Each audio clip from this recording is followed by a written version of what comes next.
আজিকর হাসপাতালে মেয়েকে ধর্ষণ খুনের ঘটনার সুবিচারের দাবিতে নবান্ন অভিযানে পুলিশের লাঠিচার্জে গুরুতর আহত হয়েছেন নির্যাতিতার মা।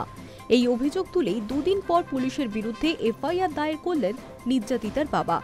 সোমবার তিনি শেক্সপিয়র সরণি থানায় ইমেলের মাধ্যমে অভিযোগ দিয়েছেন বলে সূত্রের খবর। অভিযোগপত্রে তার দাবি, সেদিন অভিযানের সময় প্রথমে তার স্ত্রীর হাতের শাখা ভেঙে দেওয়া হয়, তারপর মাথা ও পিঠে আঘাত করে পুলিশ। আঘাতের জেরে তিনি অসুস্থ হয়ে পড়লে দ্রুতই তাকে মুকুন্দপুরের একটি বেসরকারি হাসপাতালে নিয়ে যাওয়া হয়েছে। শুধু পুলিশই নয়, হাসপাতাল কর্তৃপক্ষকেও কাঠগড়ায় তুলেছেন নির্যাতিতার বাবা।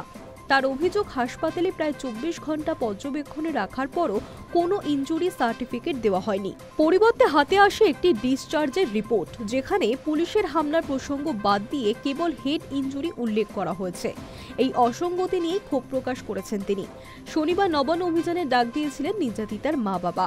তাদের ডাকে সাড়া দিয়ে মিছিলে যোগ দিয়েছিল বিজেপি। তবে দলীয় পতাকা ছাড়া পথে নামেন শুভেন্দু অধিকারীরা। দুপুর 12টা নাগাদ ধর্মতলা থেকে রওনা হওয়া মিছিল পার্ক স্ট্রিট মোড়ে পৌঁছতেই পুলিশ ব্যারিকেড দিয়ে পথ আটকায়। কিছুক্ষণ পরেই পুলিশের সঙ্গে আন্দোলনকারীদের ধস্তাধস্তি শুরু হয়।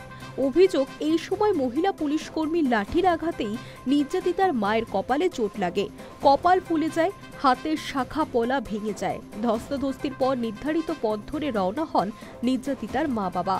তাদের সঙ্গে ছিলেন প্রায় 30 জন সমর্থক, যাদের মধ্যে শুভেন্দু অধিকারীর ঘনিষ্ঠ কৌস্তব বাগচিও ছিলেন।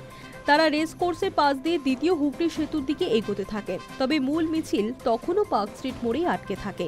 নির্যাতিতার বাবা মায়ের অভিযোগ, রেস কোর্সের কাছেও তাদের পথ আটকে দেয় পুলিশ। সেখানে একের পর এক গ্রিল, শালবল্লা ও বাঁশের ব্যারিকেড বসানো হয়। মিছিল শুরুর আগে থেকেই পুলিশের বিরুদ্ধে ক্ষোভ প্রকাশ করেছিলেন নির্যাতিতার বাবা। তার অভিযোগ, তাদের গাড়ি একাধিকবার আটকানো হয়েছে, এমনকি পুলিশের চোখ এড়িয়ে ধর্মতলায় পৌঁছতে হয়েছে। হাইকোর্ট শান্তিপূর্ণ প্রতিবাদের অনুমতি দিলেও পথে পথে ব্যারিকেড বসানো হয়েছে বলে অভিযোগ তার। Hi news network.